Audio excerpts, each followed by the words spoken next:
교수님이 틀리셨어요. 한글은 한자를 도둑질해 만든 모조품일 뿐이에요. 여기 엄청난 일이 발생했습니다.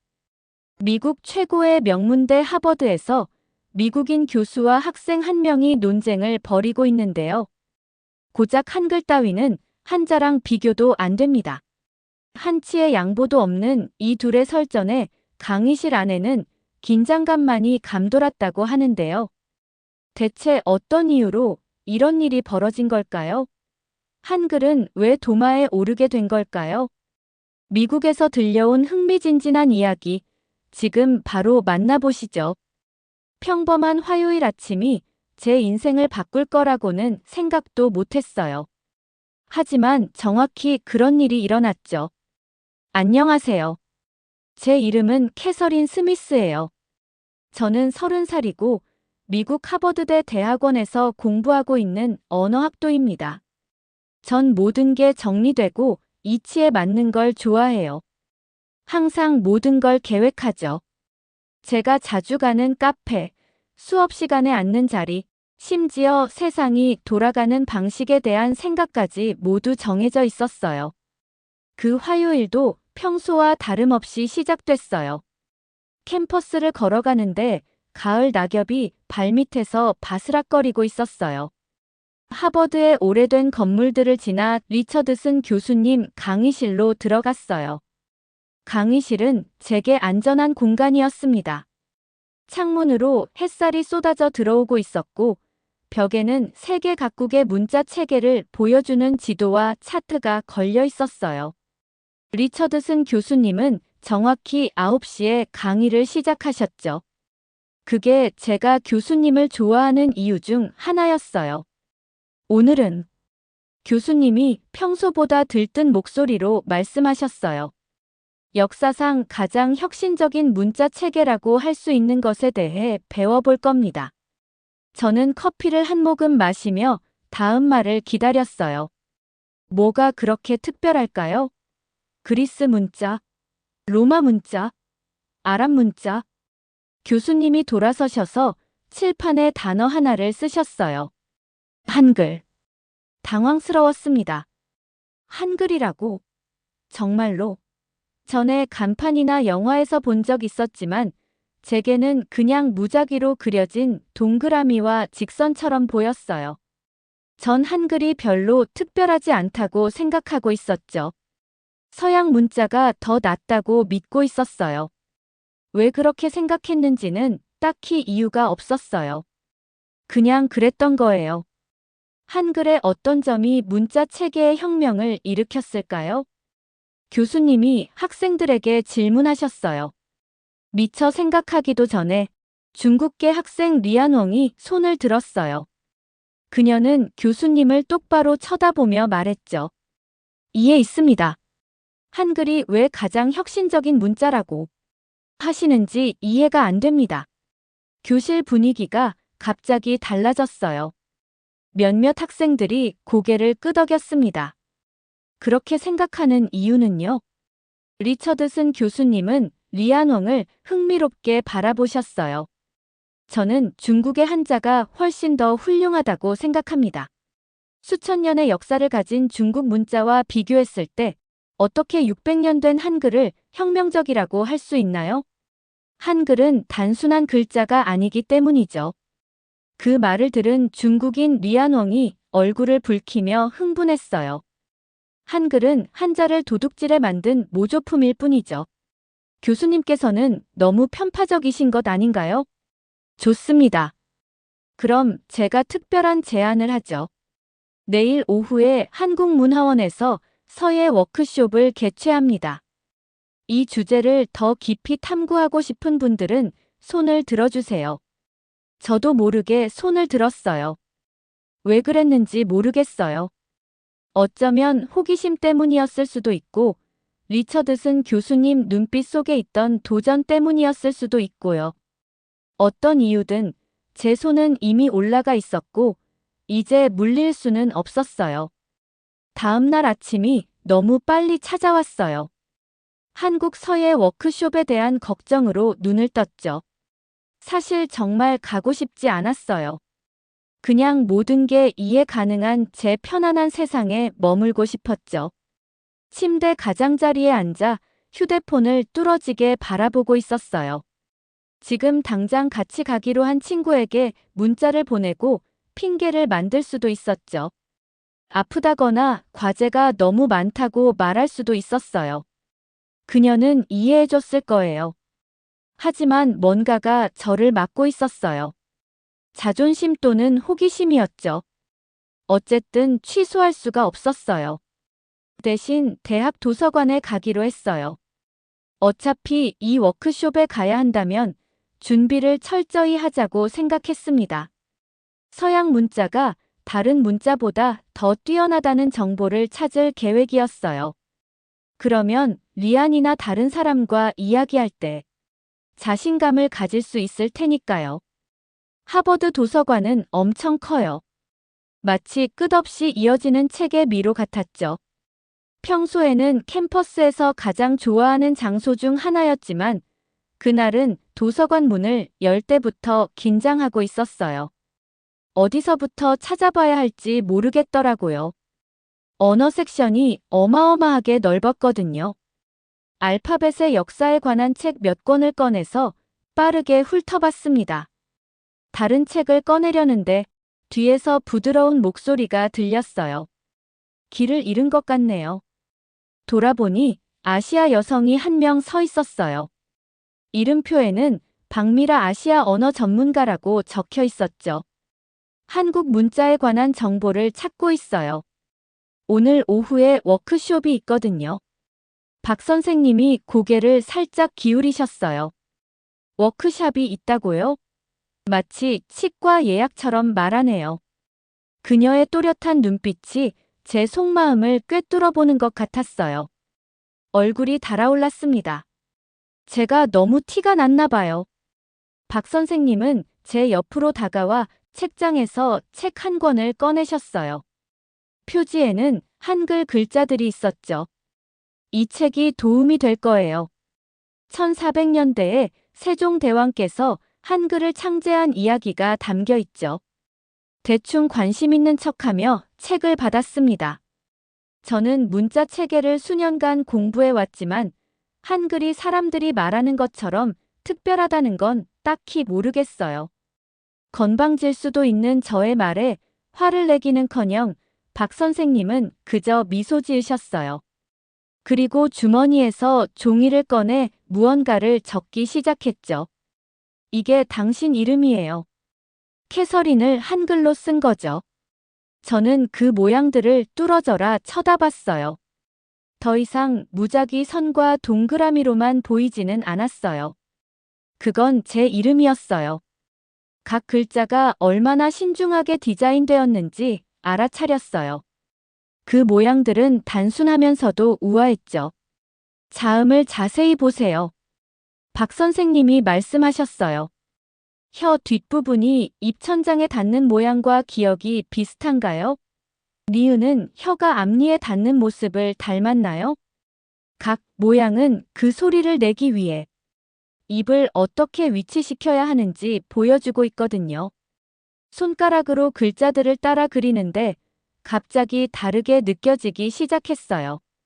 이것들은 그저 임의의 기호가 아니었어요. 각 소리를 어떻게 만드는지 보여주는 작은 그림 같았죠. 세종대왕은 부자와 권력자들 뿐만 아니라 모든 사람이 읽고 쓸 수 있기를 바라셔서 한글을 만드셨어요. 한자를 쓰던 학자들은 자신들의 특별한 지위를 지키고 싶어서 반대했죠. 선생님은 이름이 적힌 종이를 제 손에 쥐어주셨어요. 이건 가져요. 당신이 알고 있다고 생각하는 것 너머를 볼 수 있는 초대장이라고 생각하세요. 박 선생님이 가신 후 구석에 앉아 책을 펼쳤어요. 각각의 한글 글자가 어떻게 과학적 정밀도로 만들어졌는지 보여주고 있었어요. 세종대왕이 일반 사람들도 쉽게 읽고 쓸 수 있도록 이 문자 체계를 설계했다는 것을 알게 됐죠. 읽으면 읽을수록 더 불편한 기분이 들었어요. 시계를 확인하니 워크숍 시간이 거의 다 되어가고 있었습니다. 한국어 문자에 관한 생각을 지우고 도망치고 싶었어요. 하지만 한편으로는 호기심이 조금씩 생겨나고 있었어요. 워크숍이 진행되는 한국문화원은 도서관 건물에서 몇 블록 떨어진 작은 건물에 있었어요. 저는 몇 분 동안 밖에 서서 사람들이 들어가는 모습을 지켜봤어요. 심장이 빠르게 뛰었어요. 아직도 안으로 들어가야 할지 아니면 도망쳐야 할지 확신이 서지 않았거든요. 저 멀리서 엘리나가 저에게 손을 흔들고 있는 게 보였어요. 그녀의 친근한 미소가 저에게 용기를 주었죠. 안으로 들어서는 순간 마치 다른 세계로 들어간 것 같았습니다. 벽에는 알록달록한 그림들이 걸려 있었고 아름다운 나무와 도자기 작품들이 선반 위에 놓여 있었죠. 공기 중에는 먹물과 종이 냄새가 감돌고 있었어요. 제가 상상했던 것과는 전혀 달랐어요. 엘리나가 서둘러 저를 맞이했고 데니얼은 이미 자리에 앉아 있었죠. 각 테이블에는 붓과 먹물, 종이가 깔끔하게 놓여 있었어요. 모든 것이 제가 평소에 쓰던 펜과 노트북과는 너무 달라 보였습니다. 그때 젊은 한국 여성이 들어와 모두의 주의를 끌며 손뼉을 쳤어요. 그녀의 이름은 지혜였어요. 다정한 성격처럼 보였죠. 여러분, 환영합니다. 오늘은 한글에 대해 배우고 직접 써보는 시간을 가질 거예요. 전 여전히 가방을 꽉 쥔 채로 엘리나와 데니얼 사이에 앉았어요. 제 계획은 간단했어요. 그냥 보기만 하다가 너무 깊이 관여하지 않고 가능하면 빨리 떠나는 거였죠. 지혜는 칠판에 한글의 기본 모양을 보여주며 시작했어요. 한글을 소리낼 때 입모양을 어떻게 보여주는지 설명하고 있었죠. 모음은 하늘, 땅, 사람의 기반한 상징에서 비롯되었다고 했어요. 저도 모르게 흥미가 느껴졌어요. 서양 문자는 아무 모양도 담지 않았어요. 그냥 우리가 특정 소리를 의미한다고 동의한 모양일 뿐이죠. 하지만 한글은 계획을 가지고 디자인되었어요. 각각의 모양에는 이유가 있었습니다. 지혜가 붓을 들어보라고 했지만 조금 망설여졌어요. 평소에 사용하던 볼펜과는 전혀 달랐죠. 두려워하지 마. 이거 재밌어. 엘리나가 붓에 먹물을 찍으며 속삭였어요. 지혜가 붓을 어떻게 잡는지 시범을 보여줬어요. 펜처럼 잡는 게 아니라 위아래로 똑바로 세워서 잡으라고 했죠. 그녀는 붓을 조심스럽게 눌렀다가 들어올리며 기본 획을 어떻게 그리는지 보여줬습니다. 마침내 용기를 내어 붓을 잡았는데 손에 쥐는 느낌이 이상했어요. 검은 먹물에 붓을 담그고 간단한 글자를 따라 그려봤어요. 첫 번째 시도는 형편없었습니다. 먹물을 너무 많이 찍어서 종이에 큰 얼룩이 생겼어요. 두 번째 시도도 별로 나아지지 않았죠. 선이 흔들리고 고르지 않았어요. 엘리나의 깔끔한 글자와 제 엉망인 시도를 비교하니 창피하게 느껴졌어요. 너무 어렵게 생각하지 말고 모든 걸 통제하려는 마음을 내려놔요. 붓은 그런 식으로 작동하지 않거든요. 지혜는 제게 손에 힘을 빼보라고 했어요. 붓과 싸우지 말고 붓을 통해 종이를 느껴보세요. 완벽하지는 않았지만 조금씩 글자를 알아볼 수 있을 정도는 되었어요. 워크숍이 진행되면서 기분이 이상했어요. 옳고 그름, 잘하고 못함에 대해 걱정하는 것을 멈췄습니다. 그냥 종이 위에서 붓의 느낌과 제 손 아래 나타나는 아름다운 한글을 즐기고 있었어요. 지혜는 우리에게 간단한 단어를 쓰는 법을 가르쳐주고 글자들을 조합하는 방법을 보여줬어요. 이건 한글만의 독특한 특징이었습니다. 영어처럼 글자가 항상 일렬로 나열되는 것과 달리 한국어 글자는 작은 사각형으로 함께 묶였어요. 지혜가 알려준 한국어 인사말인 안녕하세요를 따라 쓰면서 저는 완전히 집중하고 있었어요. 시간이 느리게 흘러가는 것처럼 느껴졌어요. 뭔가를 증명하거나 제 오래된 생각을 방어하는 것을 잊었습니다. 그냥 배우고 있었을 뿐이죠. 완성된 저의 한글은 완벽과는 거리가 멀었지만 어쩐지 그 불완전함조차 아름다웠어요. 그 글자들이 종이 위에서 살아있는 것처럼 느껴졌거든요. 붓을 정리하고 짐을 싸면서 뭔가가 변했다는 걸 깨달았어요. 제가 어떤 보이지 않는 선을 넘어온 것 같았어요. 한때 무시했던 이상한 기호들이 이제 저에게 의미 있게 다가오고 있었습니다. 워크숍 이후에 이상하게 한글에 대한 생각이 멈추지 않았어요. 그 다음 며칠 동안 자꾸만 도서관으로 발길이 향했죠. 한국의 역사와 문자에 관한 책을 읽었어요. 제 노트는 한글 글자들로 가득 찼어요. 제 이름이 적힌 종이는 항상 주머니에 넣고 다녔어요. 가끔 지루한 수업 시간에는 카드를 꺼내서 손가락으로 글자 모양을 따라 그리곤 했죠. 매번 글자가 어떻게 형성되었는지에 대해 새로운 점을 발견하고 있었어요. 하지만 진짜 시험은 목요일 리처드슨 교수님의 수업에 들어갔을 때 찾아왔어요. 리처드슨 교수님은 역시나 정확히 9시에 강의실 앞에 서셨어요. 평소보다 더 흥분된 모습이셨죠. 오늘은 한글에 관한 흥미로운 이야기를 나눠볼 겁니다. 한글 창제 이후의 정치적 투쟁에 대해 배워볼 거예요. 귀가 쫑긋해졌어요. 이건 아직 읽어보지 못한 내용이었거든요. 세종대왕은 일반 사람들이 읽고 쓸 수 있도록 한글을 만드셨습니다. 교수님이 말씀하셨어요. 하지만 권력을 가진 관리들과 학자들은 그것을 좋아하지 않았죠. 그들은 한글을 속되고 천한 글자라는 뜻의 언문이라고 부르며 사람들이 사용하지 못하게 막으려 했습니다. 불편한 기분이 들었어요. 이 학자들이 저와 비슷하게 느껴졌거든요. 그들은 자신들이 더 잘 안다고 생각했죠.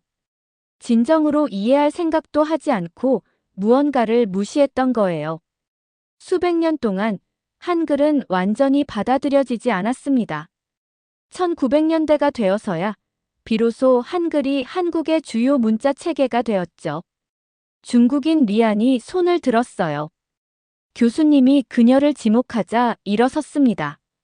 교수님, 이건 모든 새로운 아이디어에서 흔한 일 아닌가요? 모든 문화권에서 권력자들은 항상 일반 사람들로부터 지식을 멀리 두려고 하지 않았나요? 리처드슨 교수님은 그 질문에 만족스러워하며 고개를 끄덕이셨어요. 그리고 놀랍게도 저를 향해 돌아서셨죠. 캐서린, 당신은 최근에 이 주제를 연구해왔죠. 리안의 질문에 대해 어떻게 생각하나요? 강의실의 모든 시선이 저에게 쏠렸어요. 얼굴이 달아오르며 심장이 빠르게 뛰었어요. 예전에 저라면 한글에 대해 무시하는 말을 하거나 주제를 바꿨을 거예요. 또 예전에 저라면 진실을 찾기보다는 제가 옳다는 것만 고집했을 거예요. 하지만 전 더 이상 예전의 제가 아니었어요. 숨을 깊게 들이쉬고 천천히 말했습니다. 한글의 경우는 특별한 점이 있다고 생각해요. 다른 곳에서는 권력자들이 교육을 비싸게 만들거나 어렵게 만들어서 지식을 독점했어요. 하지만 한글은 특별히 모든 사람이 쉽게 읽을 수 있도록 만들어진 문자 체계였어요. 그리고 바로 그 이유 때문에 거부당했죠. 너무 접근하기 쉬웠기 때문에요. 제 말에 저 스스로도 놀라고 있었어요. 저는 계속 말했습니다. 저를 놀라게 한 건 한글이 단지 더 나은 글쓰기 도구가 아니었다는 거예요. 그것은 부자나 권력자뿐만 아니라 모든 사람이 지식을 누릴 자격이 있다는 선언이었어요. 교실은 완전히 조용했어요. 리처드슨 교수님도 제 대답에 놀라셨는지 눈을 크게 뜨고 저를 바라보셨어요. 리안도 저를 쳐다보고 있었지만 제가 예상했던 도전적인 눈빛이 아니었어요. 대신 그녀는 존중의 의미로 고개를 끄덕이며 박수를 쳐줬어요. 이상한 기분이 들었습니다. 마치 중요한 시험을 통과한 것 같았지만 그게 무엇을 의미하는지는 확신할 수 없었죠. 교실을 나서자 중국인 리안웡이 복도에서 저를 불렀어요. 뜻밖이네. 그녀가 말했어요. 이제 화나거나 경쟁적인 톤이 아니었어요. 진심으로 감명받은 것처럼 들렸어요. 저희는 잠시 침묵 속에 함께 걸었습니다.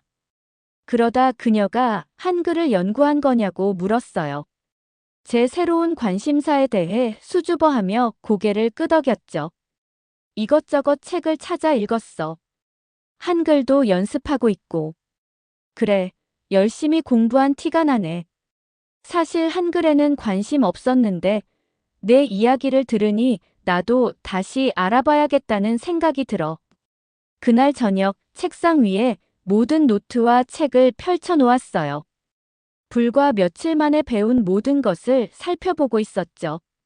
한글에 대해 그저 무시하는 대신 실제로 배우기 시작하자 제 생각이 얼마나 빨리 바뀌었는지 생각해봤어요. 빈 종이 한 장을 집어들고 한글 자모를 적었어요. 자음 14개와 모음 10개 전부요. 그리고 이름도 다시 써봤어요. 제 글씨는 완벽하지 않았지만 점점 나아지고 있었어요. 저는 중요한 사실을 깨달았습니다. 한글에 대한 제 편견은 결코 사실이나 지식에 기반한 것이 아니었어요. 그건 무지와 자만심에서 비롯된 거였죠. 먼저 이해하려 하지도 않고 쉽게 판단했던 거예요. 저의 부족한 부분을 깨닫자 속상했어요. 제가 또 어떤 것들에 대해 잘못 알고 있는지 궁금해졌죠. 다친 마음 때문에 놓치고 있는 다른 놀라운 것들은 무엇일까요? 처음으로 옳다고 생각하는 것이 아니라 새로운 것을 배우는 것에 설레고 있었습니다. 2달이 빠르게 지나갔어요. 추운 겨울이 봄에 자리를 내어주고 있었죠. 캠퍼스의 나무들은 분홍색과 흰색 꽃으로 가득 피어나고 있었어요. 그리고 저는 이 여정이 시작되었을 때와는 완전히 다른 사람이 되어 있었습니다. 한글에 대해 수업 시간에 발표했던 그날 이후로 저의 뭔가가 변했어요. 한국문화원에서 열리는 주간 워크숍에 참석하기 시작했죠. 붓솜씨도 늘었고 더 많은 글자를 배웠어요. 심지어 선생님인 지혜와도 친구가 됐는데 그녀는 제가 한국어에 관심을 갖게 된 것이 기쁜 듯 했어요. 친구들과 저는 카페에서 만나 문자 체계에 관한 연구를 논의하곤 했어요. 저희만의 작은 스터디 그룹을 만들었는데 각자 다른 관점과 아이디어를 나누었죠. 어느 화창한 오후, 리처드슨 교수님이 수업 후에 저에게 다가오셨어요. 캐서린, 대학 박물관에서 문자 체계에 관한 작은 전시회를 계획하고 있어요. 한글에 관해 무언가 기여하고 싶은가요? 설레는 마음에 심장이 빠르게 뛰었어요. 제가요? 박물관 전시회에 참여한다고요? 기쁜 마음에 열정적으로 고개를 끄덕였습니다. 그 다음 몇 주는 준비로 바쁘게 지나갔어요. 한글의 디자인이 얼마나 과학적이면서도 민주적인지를 보여주는 전시물을 만들기로 했죠. 글자의 아름다운 예시들을 준비하고 자음의 입모양 위치를 설명하고 모든 사람을 위한 문해력에 대한 세종대왕의 비전에 대해 글을 썼어요. 전시회 개막일이 찾아왔어요. 박물관의 작은 갤러리는 세계 각국의 문자 체계에 관한 전시물로 변신해 있었어요. 고대 이집트 상형 문자, 중국 한자, 아랍어 문자 등 다양한 문자들이 그들의 아름다움과 역사로 공간을 채우고 있었죠. 제 전시물은 중앙에 있었어요. 한국어에 대해 아무것도 몰라도 쉽게 이해할 수 있도록 열심히 준비했습니다. 방문객들이 도착하기 시작하자 긴장이 됐어요. 사람들이 관심을 보이지 않으면 어쩌지? 더 오래된 문자 체계에 비해 한글이 중요하지 않다고 생각하면 어쩌지? 하지만 사람들이 제 전심을 주변에 모이기 시작하자 걱정이 사라졌어요. 아이들은 제가 마련한 작은 테이블에서 한글 글자를 써보고 있었고, 어른들은 역사에 대해 읽으며 심도 있는 질문을 던졌어요. 심지어 몇몇 한국 학생들도 찾아와서 자신들의 문자 체계가 이렇게 돋보이게 전시된 것에 놀라워하며 기뻐했죠. 거의 끝나갈 무렵 도서관의 박미라 선생님이 제 작품을 살펴보고 계신 걸 발견했어요. 그녀는 미소 지으며 저에게 걸어오셨죠. 도서관에서 봤던 의심 많은 학생이 많이 성장했네요. 박 선생님은 제 이름이 한글로 새겨진 붓과 먹물을 선물로 주셨어요. 캐서린의 한글 여정을 응원하는 뜻으로요. 배움은 끝이 없으니까요. 붓을 만지작거리며 문화원에서의 서툴렀던 첫 시도를 떠올렸어요. 감사합니다.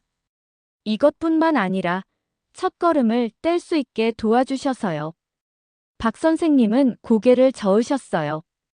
힘든 일은 캐서린이 직접 해낸 거예요. 많은 사람들은 자신의 믿음이 틀렸을 수 있다는 걸 보여줘도 의문을 갖지 않거나 부정하곤 해요. 하지만 당신은 달랐죠. 그날 밤 늦게 한글 스터디 모임 친구들과 모였어요. 졸업 후에는 뭐 할 거야? 데니얼이 물었습니다. 나는 교수님이 진행하시는 연구소에 지원했어. 친구들이 놀랐어요. 문자들을 더 많이 연구하고 싶어. 한글뿐만 아니라 전 세계의 다른 문자들도 말이야. 의심하는 사람에서 학자로 좋은 변화네. 친구들이 응원해줬어요. 단순한 변화가 아니라 다시 태어난 것에 가깝지. 내 오래된 생각은 죽고 새로운 이해가 생겼으니까.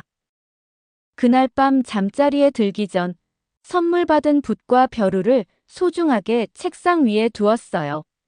내일은 이 붓으로 더 많은 글자를 연습하고 새로운 것을 더 많이 배울 거예요. 이 여정을 시작할 때는 제가 옳다는 것을 증명해야 한다고 생각했어요. 하지만 끝날 무렵에는 누구나 틀릴 수 있으며 그것을 통해 배우고 성장하고 변화하는 것이 훨씬 더 중요하다는 걸 이해하게 됐어요. 닫힌 마음의 확신에서 열린 마음의 발견으로 가는 여정. 그리고 제 여정은 이제 막 시작되고 있었습니다. 한글이 제게 알려준 아름다움과 숨은 뜻을 마음에 새기며 더 많은 언어들을 만나러 갈게요. 저를 응원해주세요. 오늘의 영상은 여기까지입니다. 오늘의 사연 재미있게 보셨다면 구독과 좋아요 부탁드릴게요.